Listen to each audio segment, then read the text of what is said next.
अब क्या है कि जो चैप्टर 2 हम पढ़ा चुके हैं उसका कुछ कंसेप्ट चैप्टर 3 में यूज होगा, पूरा का पूरा नहीं, कुछ कंसेप्ट। और वही कुछ कंसेप्ट में जो जरूरी है वो है इलेक्ट्रॉनिक कॉन्फ़िगरेशन और दूसरा है क्वांटम नंबर। ठीक है, तो आज हम पहले इलेक्ट्रॉनिक कॉन्फ़िगरेशन को क्लियर कर दें, उसके बाद फिर क्वांटम नंबर वाले पार्ट को भी क्लियर कर देंगे। अभी इलेक्ट्रॉनिक कॉन्फ़िगरेशन वाले पार्ट को क्लियर करते हैं। अब जैसे जिन बच्चों का एकदम नहीं पढ़ा हुआ है चैप्टर स्ट्रक्चर ऑफ एटम, जिनका एकदम नहीं पढ़ा हुआ है, तो उनके लिए डायरेक्ट इलेक्ट्रॉनिक कॉन्फ़िगरेशन भी समझ में नहीं आएगा। तो इसलिए हम थोड़ा सा शुरुआत से चलते हैं। ठीक है, एटम से शुरू करते हैं। ठीक है, अब एटम क्या होता है नहीं होता ये आप लोग सब लोग जानते हैं, इसके बारे में बहुत बार क्लास में बात हो चुका है। तो हम उस हिसाब से चलेंगे कि बस चलते चलते और पहुंच जाए। और क्या मतलब, कोई भी चलेगा तो पहुंच ही जाएगा हम भी चलेंगे तो पहुंच जाएंगे। तो देखो चलते चलते कहाँ पहुंचना है। सबसे पहले तो एटम के बारे में बात करें बाबू, तो देखो एटम का इतिहास भूगोल के बारे में बात आज हम नहीं करने वाले। कहाँ से आया, कौन सा वर्ड से आया, ग्रीक वर्ड से आया, ग्रीक में एटोमियो बोलते थे, उसी को मॉडिफाई करते करते एटम बोलते हैं। एटोमियो का मतलब अनकटेबल या अनडिविजिबल होता है। ठीक है, जिसको काटा या बांटा नहीं जा सकता। ये सब हम नहीं बताने वाले। ठीक है, हाँ ये सब नहीं बताने वाले, जो भी हम बताएं। तो अभी हम क्या बताने वाले हैं बाबू, अभी हम बताने वाले एटम होता कैसा है। तो देखो एटम जो होता है ना वो गोल होता है। ठीक है, इतना गोल हमको भी नहीं पता था कि बन जाएगा, बट एटम गोल होता है, स्फेरिकल होता है। ठीक है, ये जो स्फीयर तुमको दिख रहा है, ये जो गोल दिख रहा, इसके सेंटर में यहां पर पॉजिटिव चार्ज और न्यूट्रल पार्टिकल होता है, जिसको न्यूक्लियस कहा जाता है। ठीक है, इसको क्या बोलते हैं, न्यूक्लियस बोलते हैं। ये न्यूक्लियस है, और न्यूक्लियस में क्या क्या होता है, तो न्यूक्लियस में दो चीज होता है। न्यूक्लियस में होता है प्रोटॉन, मतलब पॉजिटिव चार्ज पार्टिकल, और प्लस साथ में होता है क्या, न्यूट्रॉन। ठीक है, प्रोटॉन और न्यूट्रॉन को मिला करके और एक साथ हम लोग क्या बोलते हैं बाबू, न्यूक्लियॉन्स। प्रोटॉन और न्यूट्रॉन को अगर एक साथ हम कंबाइन करें तो उसी को क्या नाम दिया जाता है, न्यूक्लियॉन्स। ठीक है, ये जो आपको सर्कल दिख रहा, ये जो गोलाकार पथ दिख रहा आपको, इस सर्कल को कहा जाता है ऑर्बिट। ठीक है, और ऑर्बिट में क्या होता है सर, तो ऑर्बिट में होता है इलेक्ट्रॉन, जिसका पोजीशन फिक्स नहीं होता है, बल्कि इलेक्ट्रॉन कैसा होता है, तो इलेक्ट्रॉन होता है मूविंग, घूमते रहता है, गोल गोल गोल गोल घूमते रहता है, न्यूक्लियस का चक्कर काटते रहता है। जैसे जो अर्थ है वो सन के चारों तरफ घूमते रहता है ना, वैसे ही जो इलेक्ट्रॉन है वो न्यूक्लियस के चारों तरफ घूमते रहता है। क्लियर है। अब बात यह है कि सर आप बता रहे हैं कि ऑर्बिट में होता है इलेक्ट्रॉन, ठीक है, ऑर्बिट में इलेक्ट्रॉन होता है, लेकिन ऑर्बिट में भी इलेक्ट्रॉन रखने का एक पार्टिकुलर जगह होता है, एक फिक्स जगह होता है।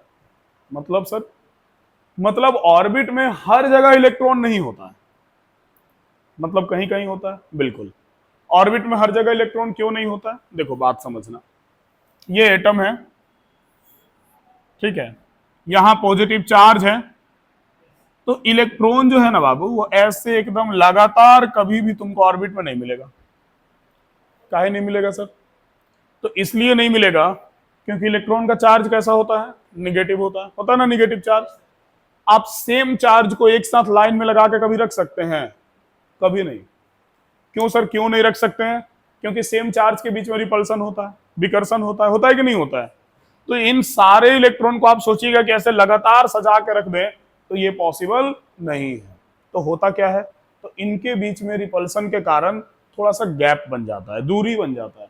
मतलब ये कुछ इस तरीके से हो जाता है, ये कुछ ऐसे हो गया, कुछ इलेक्ट्रॉन इधर आ गया, कुछ इलेक्ट्रॉन इधर आ गया, कुछ इलेक्ट्रॉन इधर आ गया। मतलब रिपल्सन के कारण, विकर्षण के कारण इलेक्ट्रॉन का ग्रुप बन गया अलग अलग। समझ गए, मतलब कि ऑर्बिट में लगातार इलेक्ट्रॉन मौजूद नहीं होता।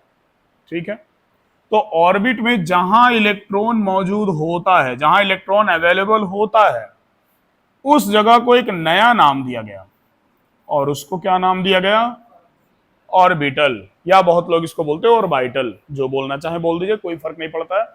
तो इसको नाम दिया गया ऑर्बिटल। मतलब एटम में इलेक्ट्रॉन ऑर्बिट में होता है, और ऑर्बिट में इलेक्ट्रॉन कहाँ होता है? ऑर्बिटल में होता है। क्लियर है? जैसे मान लो कि अगर हम इस क्लासरूम को एक एटम मान लें, ठीक है, अगर हम इस क्लासरूम को एक एटम मान लें और तुम लोग को मान ले इलेक्ट्रॉन, और ये जो बेंच है ये क्या है? ऑर्बिट है। तो क्या अभी ऑर्बिट में हर जगह इलेक्ट्रॉन अवेलेबल है? नहीं। आज एक्स्ट्रा क्लास है तो बहुत सारा बेंच खाली है, तो क्या हर जगह स्टूडेंट बैठा हुआ है? नहीं बैठा हुआ है। मतलब अगर ये एटम एक ऑर्बिट है, ठीक है, और ये जो मतलब ये एटम नहीं, सॉरी, अगर ये क्लासरूम एक एटम है और ये जो बेंच है वो ऑर्बिट है और तुम इलेक्ट्रॉन हो, तो फिलहाल तुम जहां पर मौजूद हो ना, वही जगह क्या है? ऑर्बिटल है। मतलब एटम में इलेक्ट्रॉन ऑर्बिट में होता है और ऑर्बिट में जहां इलेक्ट्रॉन होता है उसको क्या कहते हैं? ऑर्बिटल कहते हैं। समझ गए? क्लियर हुआ? बोलो। तो एटम में इलेक्ट्रॉन ऑर्बिट में होता है और ऑर्बिट में इलेक्ट्रॉन कहां होता है? ऑर्बिटल में होता है। जिस तरह से क्लासरूम में बेंच का साइज अलग अलग हो सकता है, वैसे सब एक ही साइज का, इधर थोड़ा बड़ा है, लेकिन जिस तरह से मान लो कि क्लासरूम में बेंच का साइज अलग अलग हो सकता है, तो अलग अलग बेंच पर अलग अलग संख्या में बच्चा लोग बैठ सकता है ना। किसी पे 5 बैठेगा, किसी पे 4 बैठेगा, किसी पे 3 बैठेगा। मान लो कोई चेयर लगा के बैठ गया, ज्यादा भीड़ हो गया तो उस पर एक ही बैठेगा, ठीक है। मतलब ये कि अलग अलग बेंच पर अलग अलग संख्या में बच्चा बैठ सकता है। इसी तरह से एटम के अंदर जो ऑर्बिटल होता है ना, उन ऑर्बिटल का अलग अलग साइज होता है और अलग अलग ऑर्बिटल में अलग अलग संख्या में इलेक्ट्रॉन मौजूद होता है। ऐसा नहीं कि सारा ऑर्बिटल में इलेक्ट्रॉन का संख्या बराबर होगा, ठीक है। मतलब सर, मतलब ये बाबू की जो ऑर्बिटल होता है हमारे पास, ये टोटल 4 तरह का होता है। कितने तरह का होता है? 4 तरह का। कौन कौन सा सर? एक होता है जिसको हम लोग बोलते हैं एस ऑर्बिटल, दूसरा होता है जिसको हम लोग क्या बोलते हैं? पी ऑर्बिटल, तीसरा होता है जिसको कहा जाता है डी ऑर्बिटल, और चौथा होता है जिसको कहा जाता है एफ ऑर्बिटल, ठीक है। आज हम ऑर्बिटल के बारे में बहुत डिटेल में नहीं जाने वाले हैं। इसका शेप होता है, ये स्फेरिकल होता है, डंबल होता है, डबल डंबल होता है, ट्रिपल डंबल होता है। आज हम उतना डिटेल में नहीं जाने वाले हैं, ठीक है। आज हम तुमको ये सब नहीं बताएंगे कि जो एस होता है वो स्फेरिकल होता है, जो पी होता है वो डंबल होता है, जो डी होता है वो डबल डंबल होता है, एफ जो होता है उसका शेप जो होता है वो ऐसे ट्रिपल डंबल टाइप का ऐसे शेप होता है। तो ये सब तुमको आज हम नहीं बताने वाले। क्यों नहीं बताने वाले सर? ये सब इसलिए नहीं बताने वाले क्योंकि आज का मेन मकसद है मेरा इलेक्ट्रॉनिक कॉन्फ़िगरेशन को पूरा करना, ठीक है। हाँ, और अगर हम इसमें डिटेल में जाने लगे तो इलेक्ट्रॉनिक कॉन्फ़िगरेशन आज हो नहीं पाएगा। और अगला चैप्टर को बढ़िया से पढ़ने के लिए इलेक्ट्रॉनिक कॉन्फ़िगरेशन आपका जानना बहुत जरूरी है, ठीक है। तो फिलहाल आप ऑर्बिटल का शेप साइज पे नहीं जाएंगे, फिलहाल आप ऑर्बिटल के नाम पे जाएंगे कि हाँ ये 4 तरह का ऑर्बिटल होता है। सर ये बता दीजिए, ये एसपीडीएफ का कुछ फुल फॉर्म भी होता है? बिल्कुल होता है। एस को बोलते हैं शार्प ऑर्बिटल, पी को बोलते हैं प्रिंसिपल ऑर्बिटल, डी को बोलते हैं डिफ्यूज ऑर्बिटल, और एफ को बोलते हैं फंडामेंटल ऑर्बिटल। और ध्यान रखेंगे कि इन सबको स्मॉल लेटर से ही लिखा जाता है। ये मत समझना कि सर आप स्मॉल क्यों लिख दिए, कैपिटल लिखना चाहिए था। सिंगल लेटर को जनरली हम लोग कैपिटल लिखते हैं, तो नहीं, इसको स्मॉल लेटर से ही रिप्रेजेंट किया जाता है, ठीक है। तो ये 4 तरह का हमारे पास ऑर्बिटल होता है। और बाबू ये जो एस ऑर्बिटल है, इस एस ऑर्बिटल में थोड़ा तो डिटेल हमको बताना ही पड़ेगा। ये जो एस ऑर्बिटल है, इस एस ऑर्बिटल में हम लोग मैक्सिमम कितना इलेक्ट्रॉन रख सकते हैं? तो हम लोग इसमें मैक्सिमम 2 इलेक्ट्रॉन रख सकते हैं। 2 से ज्यादा इलेक्ट्रॉन हम लोग इसमें नहीं रख सकते। समझ गए? अब 2 इलेक्ट्रॉन रखने के लिए हम लोग एक बॉक्स बनाते हैं। इलेक्ट्रॉन जब भी रखेंगे बाबू बॉक्स में रखेंगे, एक इलेक्ट्रॉन सीधा, दूसरा इलेक्ट्रॉन उल्टा। अब ये सीधा उल्टा का क्या कंसेप्ट है, ये क्वांटम नंबर पढ़ाएंगे तो क्लियर कर देंगे, ठीक है। और हम शुरुआत में बोले ना, इलेक्ट्रॉनिक कॉन्फ़िगरेशन और क्वांटम नंबर ये दोनों जरूरी है अगला चैप्टर के लिए, तो क्वांटम भी पढ़ा ही देंगे हम इसके बाद। पहले इलेक्ट्रॉनिक कॉन्फ़िगरेशन, या तो तुम हाफ एरो से दो या फिर बाबू तुम फुल एरो से दो, कोई फर्क नहीं पड़ता। ऐसे जनरली ये वाला थोड़ा आसानी से जल्दी जल्दी हो जाता तो हम लोग हाफ एरो मार देते हैं, ठीक है। इसके बाद जो सेकंड है हमारे पास, ये कौन सा ऑर्बिटल है? ये है पी ऑर्बिटल, ठीक है। पी ऑर्बिटल में मैक्सिमम हम लोग कितना इलेक्ट्रॉन रख सकते हैं? तो पी ऑर्बिटल में बाबू मैक्सिमम 6 इलेक्ट्रॉन रखा जा सकता है। 6 इलेक्ट्रॉन से ज्यादा हम पी में नहीं रख सकते हैं। तो 6 इलेक्ट्रॉन के लिए कितना बॉक्स बनाएंगे, बोलो बोलो सर। 2 इलेक्ट्रॉन के लिए एक बॉक्स बनाए तो 6 इलेक्ट्रॉन के लिए 3 बॉक्स बनाएंगे, ठीक है ना। इलेक्ट्रॉन कैसे रखेंगे, 1 2 3 4 5 6। 3 इलेक्ट्रॉन सीधा सीधा, 3 इलेक्ट्रॉन उल्टा उल्टा, चलेगा। इसके बाद हमारे पास जो थर्ड वाला है ऑर्बिटल, ये थर्ड वाला ऑर्बिटल कौन सा है, डी ऑर्बिटल। और बाबू डी ऑर्बिटल में हम लोग मैक्सिमम 10 इलेक्ट्रॉन रख सकते हैं। तो 10 इलेक्ट्रॉन के लिए हमको कितना बॉक्स बनाना होगा, 5 बॉक्स बनाना होगा। बना दीजिए सर 5 बॉक्स। 1 2 3 4 और 5। तो 1 2 3 4 5 6 7 8 9 10 ऐसे इलेक्ट्रॉन रख दिए, 5 सीधा सीधा और 5 उल्टा उल्टा, ठीक है। इसके बाद चौथा नंबर ऑर्बिटल हमारे पास कौन सा है, एफ ऑर्बिटल, ठीक है। और एफ ऑर्बिटल में हम मैक्सिमम इलेक्ट्रॉन कितना रख सकते हैं पता है, इसमें हम लोग मैक्सिमम 14 इलेक्ट्रॉन रख सकते हैं बाबू, इससे ज्यादा नहीं रख सकते, ठीक है। तो 14 इलेक्ट्रॉन के लिए बॉक्स कितना बनेगा, 7 बनेगा सर। 1 2 3 4 5 और इधर बना दे हम 6 और 7। तो 1 2 3 4 5 6 7 8 9 10 11 12 13 14 इलेक्ट्रॉन को रख दिया गया, ठीक है। तो इस तरीके से एस में मैक्सिमम 2, पी में मैक्सिमम 6, डी में मैक्सिमम 10 और एफ में मैक्सिमम 14 इलेक्ट्रॉन को रखा जा सकता है। लेकिन ये मैक्सिमम संख्या है, मिनिमम तो जरूरत पड़ने पर एक भी रख सकते हैं। मान लो कि इस बेंच पे मैक्सिमम 3 बच्चा बैठ सकता है और कोई एक बच्चा बैठना चाहे तो उसको क्या बोलेंगे कि मत बैठ, उसको यहां से हुलका देंगे, हर हट भाग उधर जाकर बैठ, या फिर 2 गौर लेके आ तब बैठ, ऐसा तो नहीं ना करेंगे। तो मैक्सिमम जो है इतना इलेक्ट्रॉन रखा जा सकता है, मिनिमम तो एक भी रखा जा सकता है, समझ गए। अब सर वो रखना कैसे जरा वो बता देते हैं। तो वही जो रखने का प्रोसेस है ना, उसी को तो बोलते हैं इलेक्ट्रॉनिक कन्फिग्रेशन, ठीक है। तो इसके बाद अब समझेंगे, तो एक बार जरा फिर से इसको देख लिया जाए कि हम लोग क्या क्या समझे। तो हम लोग समझे बाबू कि जो एटम होता है वो कैसा होता है, स्फेरिकल होता है, गोल होता है, ठीक है। इसके बीच में न्यूक्लियस होता है, केंद्र नाभिक, ठीक है। और इस न्यूक्लियस में प्रोटॉन और न्यूट्रॉन होता है। प्रोटॉन और न्यूट्रॉन को एक साथ मिला करके हम क्या कहते हैं, न्यूक्लियोन्स कहते हैं, चलेगा। ये जो सर्कुलर पाथ दिख रहा है इसको क्या बोला जाता है, ऑर्बिट कहा जाता है, ठीक है। जो लोग हिंदी में पढ़े उनको ये कक्षा नाम से मिला होगा। इस ऑर्बिट में क्या होता है, इलेक्ट्रॉन होता है। और इलेक्ट्रॉन कैसा होता है, मूविंग होता है, मतलब उसका पोजीशन फिक्स नहीं होता है, वो गोल गोल घूमते रहता है, चलेगा। ऑर्बिट में इलेक्ट्रॉन हर जगह नहीं होता है, ऐसे लगातार इलेक्ट्रॉन नहीं होता है, क्योंकि इलेक्ट्रॉन निगेटिव चार्ज है, उसके बीच में रिपल्सन होगा, रिपल्सन होगा तो गैप बन जाएगा, ठीक है। तो हर जगह इलेक्ट्रॉन नहीं होता है। तो जहां पर होता है उसको हम लोग क्या बोलते हैं, ऑर्बिटल बोलते हैं। और ऑर्बिटल टोटल हमारे पास कितने टाइप का होता है, 4 टाइप का, एस पी डी एफ।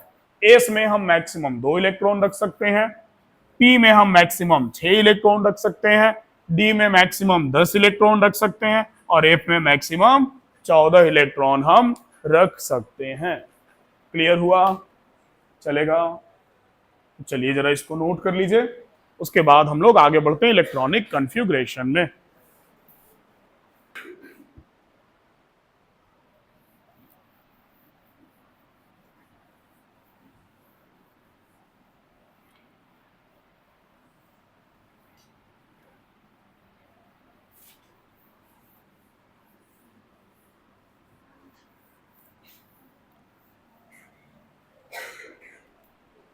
देखो अब क्या है कि जैसे एक बात ध्यान में रखना बाबू कि जो फर्स्ट ऑर्बिट होता है,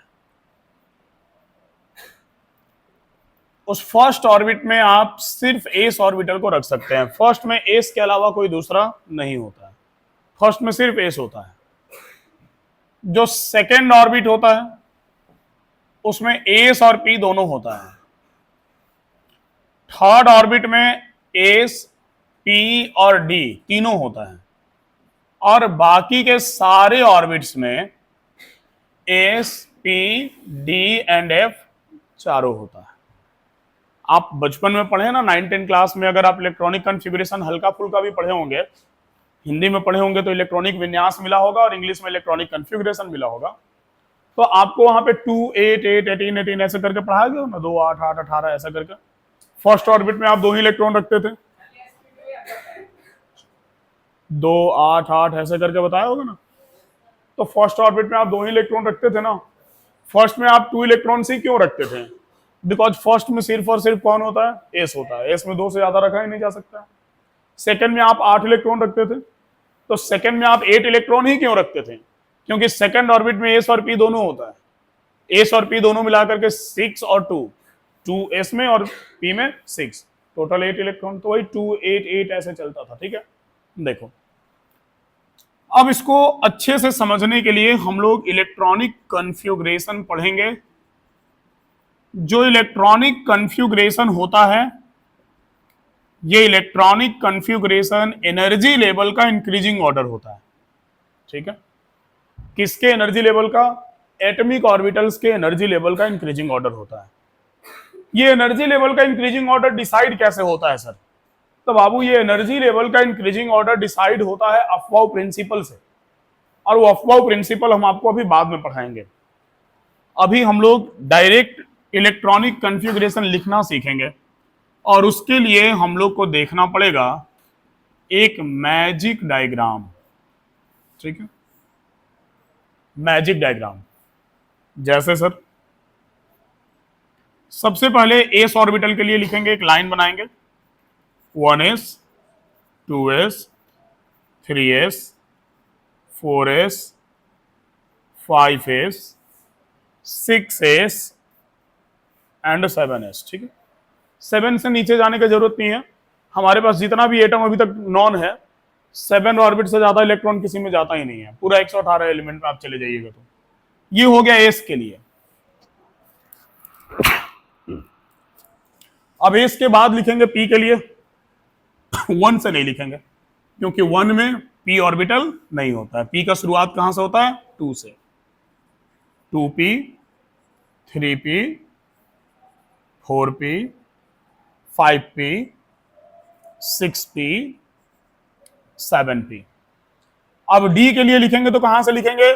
3 से, क्योंकि सेकंड ऑर्बिट तक डी नहीं होता है। 3d, 4d, 5d, 6d, 7d। ठीक है, एफ के लिए लिखेंगे कहां से? 4 से। 4f, 5f, 6f और 7f। और ये जो ऐसे लिखे ना, इसको ऐसे याद नहीं करना है बाबू। फिर कैसे याद करना है सर? याद तो करना ही नहीं है, लेकिन फिर भी तुमको प्रैक्टिस हो जाएगा लिखते लिखते, इसलिए बोले याद नहीं करना है। लेकिन फिर भी इसको ऐसे सीधा सीधा नहीं पढ़ना है हमको। कैसे पढ़ना है? ऐसे डायगोनली पढ़ना है।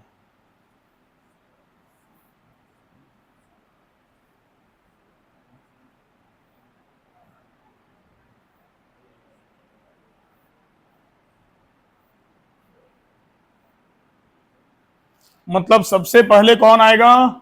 1s। और ये एनर्जी लेवल का इंक्रीजिंग ऑर्डर होता है, इसलिए हम ऐसे ऑर्डर देके लिखेंगे, इंक्रीजिंग ऑर्डर में। और 1s के बाद कौन आएगा? 2s। 2s के बाद कौन आएगा? 3s नहीं आएगा। ठीक है ना, ध्यान रखना। जब एक एरो खत्म हो जाए तो हमको फिर ऊपर से नीचे आना है। मतलब 2s के बाद क्या आएगा? 2p।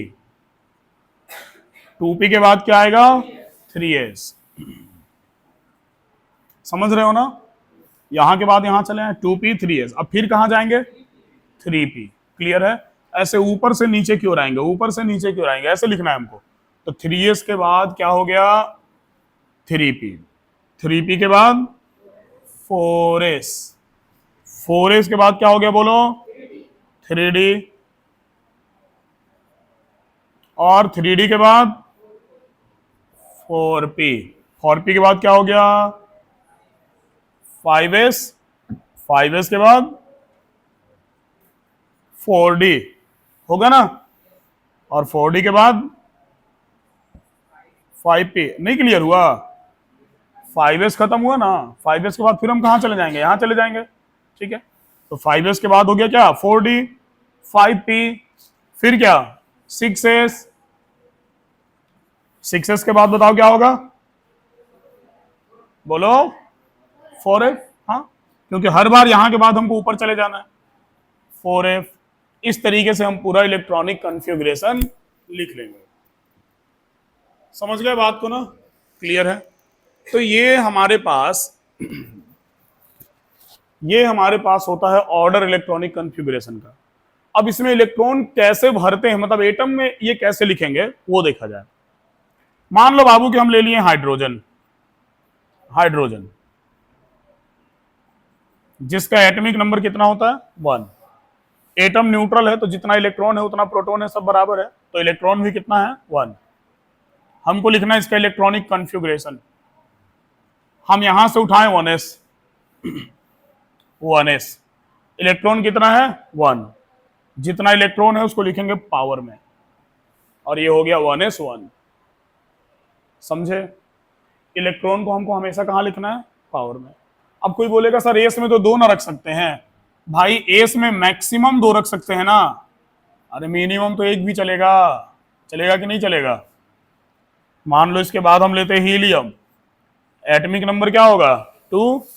हम यहां से लेंगे क्या, 1s, और इस बार 2 इलेक्ट्रॉन है तो एस में 2 तो सर मैक्सिमम रख ही सकते हैं, तो पावर में लिख देंगे 2। इसको पढ़ेंगे 1s2। स्क्वायर मत पढ़ लेना, 1s स्क्वायर मत पढ़ना, ठीक ना, 1s2 ही पढ़ना, ठीक है। हीलियम के बाद मान लो हम ले लेते हैं लिथियम, एटॉमिक नंबर कितना होता है, 3। हम यहां से उठाएं 1s, ठीक है, और इस बार 1s का एस का पावर में कितना लिख दें, 3। चलेगा? नहीं चलेगा। क्यों नहीं चलेगा सर? क्योंकि सर एस में 2 से ज्यादा इलेक्ट्रॉन आप नहीं रख सकते हैं, तो 1s2, ठीक है। और उसके बाद एक बच गया सर, अब क्या करें, तो 1s के बाद चले गए 2s में, 2s1 जो बचा उसको बगल वाले में डालेंगे। हमारे पास इतना पड़ा हुआ है, जरूरी थोड़ी कि सबको एक ही जगह भरना है, सारा बच्चा एक ही बेंच पर नहीं ना बैठेगा, जैसे जैसे भरते जाएगा वैसे वैसे आगे बैठते जाएगा, ठीक है। चलो हीलियम, लिथियम के बाद हम ले लेते हैं मान लो बेरिलियम, एटॉमिक नंबर 4। यहां से हम लेंगे क्या, 1s लेंगे ना, और एस में कितना इलेक्ट्रॉन भर दें, 2, 1s2। कितना बचा, 2 और बचा, तो 1s के बाद कहां चले जाएं, 2s, और जो 2 बचा उसको 2s2। क्लियर हो रहा? बेरिलियम के बाद हम ले लेते हैं बोरोन, एटॉमिक नंबर होता है 5। सबसे पहले 1s, पावर में लिख दें 2, फिर क्या लेने बोलो, 2s, इलेक्ट्रॉन भर दें हम यहां भी कितना, 2, बचा 1 बचा, कहां चले जाए 2s के बाद, 2p, और जो बचा उसको वहां पे रख दें। फिर कोई नहीं बोलेगा सर p में तो 6 इलेक्ट्रॉन रखते हैं, वो मैक्सिमम होता है। समझ में आ रहा? पक्का ना? चलो कार्बन, एटॉमिक नंबर 6, बोलो 1s, 1s2, उसके बाद क्या लिख दें, 2s2, और 2 और बच गया, अब क्या लिख दें, 2p2। हो गया ना, 2 2 4 2 6 इलेक्ट्रॉन भर दिए, ठीक है। चलो थोड़ा ऊपर लिखते हैं, अब नीचे नहीं। सपोज अब इसके बाद कार्बन के बाद हम ले लें नाइट्रोजन, एटॉमिक नंबर 7। क्या लिखें बोलो, 1s2, 2s2 और 2p3। 2 2 4 3 7 हो गया ना? अरे क्लियर हो रहा? ऐसे लिख सकते हैं ना? ठीक है। चलो हम ले लेते हैं इसके बाद नियॉन, एटॉमिक नंबर 10, ठीक है। बोलो क्या भरेंगे, 1s2, 2s2 और 2p6। हाँ सर 10 है ना, 2 2 4 भर दिए सर, 6 बचा था, पी में मैक्सिमम हम 6 भर सकते हैं, भर दिए 2p6। क्लियर हुआ? चलो इसके बाद हम लेते हैं सोडियम, एटॉमिक नंबर 11, ठीक है। बोलो क्या हो जाएगा, 1s2, समझ में आ रहा बाबू? ठीक है, सिंगल स्टैंड हटा के बैठो। 1s2, उसके बाद 2s2, 2p6, 2p के बाद 3s, ठीक है, और 3s में कितना? 1, क्योंकि सर 10 तो पहले भर चुके थे, मतलब 2p6 तक, एक बचा 3s में चला गया। क्लियर हो गया? चलो सोडियम के बाद हम ले लेते क्लोरीन, एटॉमिक नंबर 17। ठीक है, बताओ जरा ऑर्डर बताओ। 1s2, 2s2, 2p6, 3s2, ठीक है, उसके बाद हाँ 12 हो गया। 11 तक तो था यहाँ पे ना, एक एक्स्ट्रा आ गया, देखो 12 हो गया ना 12। हर बार तो पीछे का रिपीट होना है, तो 3p कितना? 5, देख लो, 2 2 4 6 10 2 12, 12 5 17 चलेगा। चलो ठीक है, एटॉमिक नंबर 20 कैल्शियम। बताओ कैल्शियम का, गिनना मत, बोलते जाओ, जहां रुकना होगा हम रुक जाएंगे, गिनने के चक्कर में स्लो हो जाता तुम लोग। बोलो। 1s2, 2s2, 3p,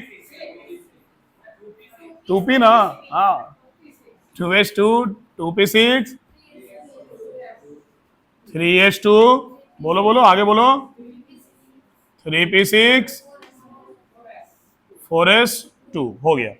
देखो यहाँ 17 था ना, एक आया एक्स्ट्रा, 18 हो गया, 18 2 20 हो गया। 17 तक तो 3p5 भरे ही थे ना, समझ गए ना? चलिए एक और बता दीजिए फिर। आयरन 26, ठीक है, बोलिए। 1s2, 2s2, 2p6, 3s2, 3p6, 4s2, 4s2, 4s2 तक क्या था? 20 था, 26 है तो 3d6। डी में तो मैक्सिमम 10 रख सकते हैं ना, 3d6 तो लिख ही सकते हैं। ठीक है, अरे क्लियर हुआ ना? ठीक है, एक दो इसमें एक्सेप्शन भी है, वो भी बताना पड़ेगा, पहले आप इतना नोट कीजिए।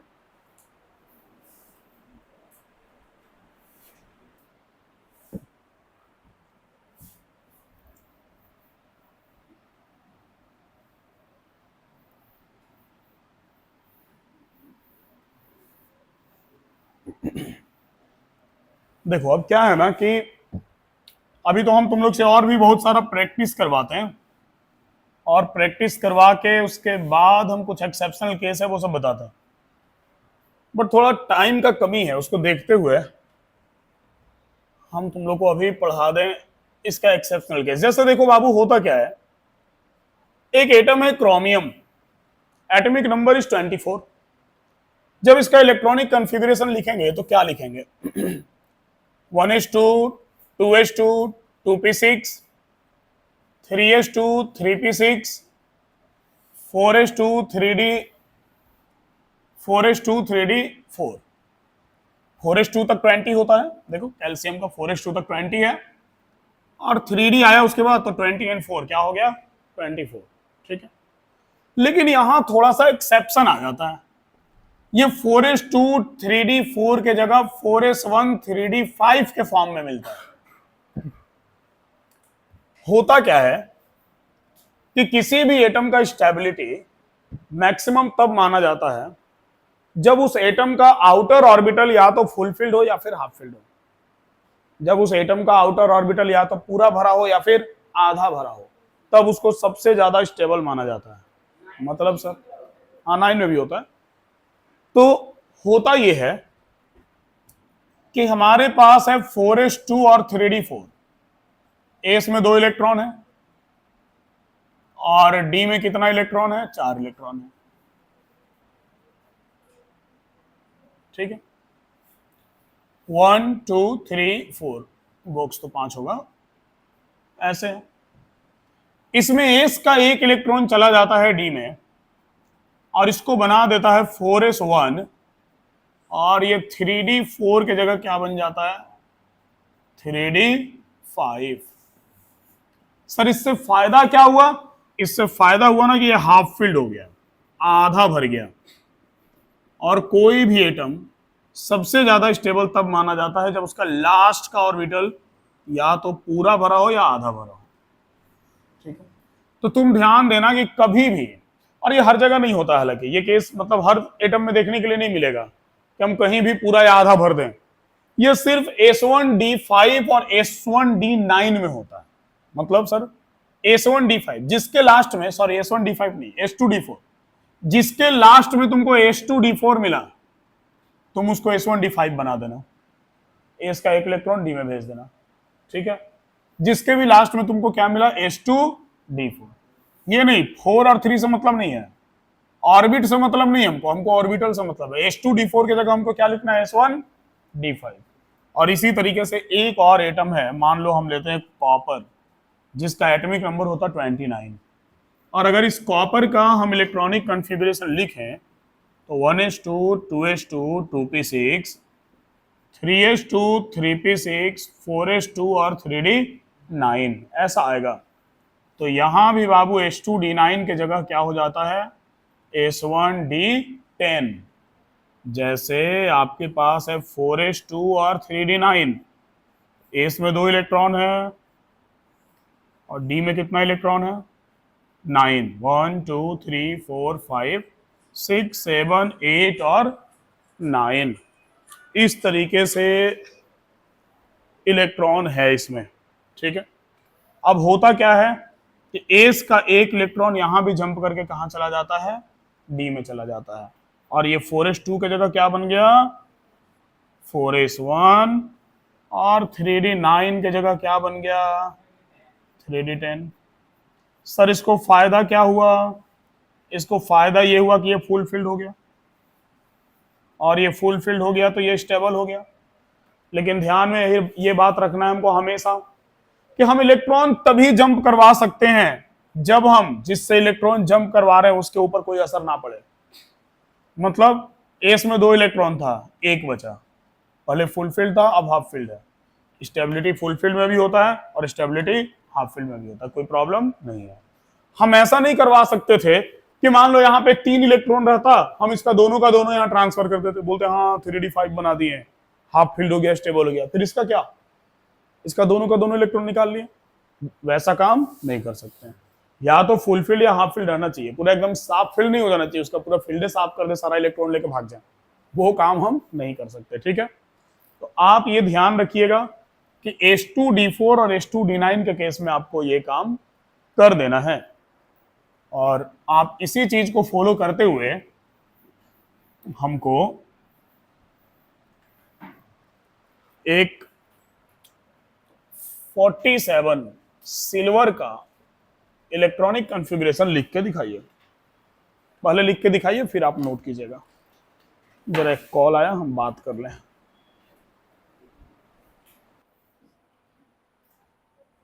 देखो स्मार्ट क्या है ना कि स्मार्ट बोर्ड हो या ना हो, स्मार्ट पढ़ाई होना चाहिए बाबू, सीधा सा बात। पढ़ाई जो है वो स्मार्ट होना चाहिए। और वैसे अभी भी तो स्मार्ट बोर्ड है ना, अलग अलग है। स्मार्ट बोर्ड है ना, स्मार्ट बोर्ड हो जाएगा, एक हो जाएगा, अभी अलग अलग है। देखो एजी में आते हैं, एजी का तुम कॉन्फ़िगरेशन तो लिख ही लिए होगे। लास्ट में आया 5s2 4d9। हाँ ठीक है, और आप इसको क्या कर दिए? 5s1 4d10। सब लोग कर दिए ये चीज, क्लियर है? तो कहीं भी आपको लास्ट में अगर H2D4 मिला तो उसके जगह क्या कर देना? S1D5।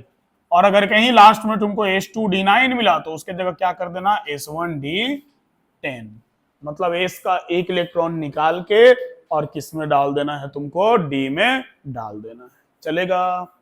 तो ये वाला पॉइंट जो था, थोड़ा इसको यहां पे हम नोट कर लें। क्या नोट कर लें? The stability of atom is maximum when its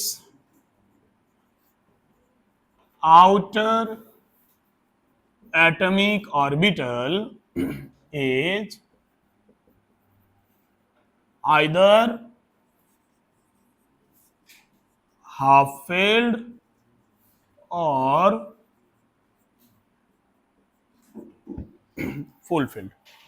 atom का स्टेबिलिटी मैक्सिमम तब होगा जब उसका आउटर एटॉमिक ऑर्बिटल या तो हाफ फिल्ड हो या फिर फुल फिल्ड हो, आधा भरा हो या फिर पूरा भरा हो। ठीक है,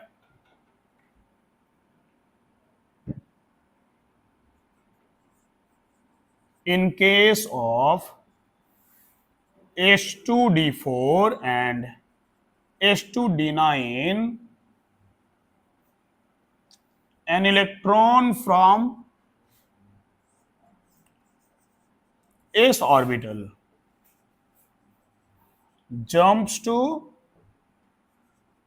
D orbital to complete its stability। H2D4 और H2D9 के केस में S का एक इलेक्ट्रॉन जंप करके चला जाता है D में उसके स्टेबिलिटी को कंप्लीट करने के लिए। लिख लीजिए, और लिखने के बाद आपका होमवर्क रहा। क्या होमवर्क रहा? आपको इलेक्ट्रॉनिक कॉन्फ़िगरेशन लिखना है। आपका होमवर्क रहा कि आपको एटॉमिक नंबर 30 से लेकर के 60 तक का इलेक्ट्रॉनिक कॉन्फ़िगरेशन लिखना है। 30 से 60 तक का एटम आप निकाल लीजिएगा कहीं से।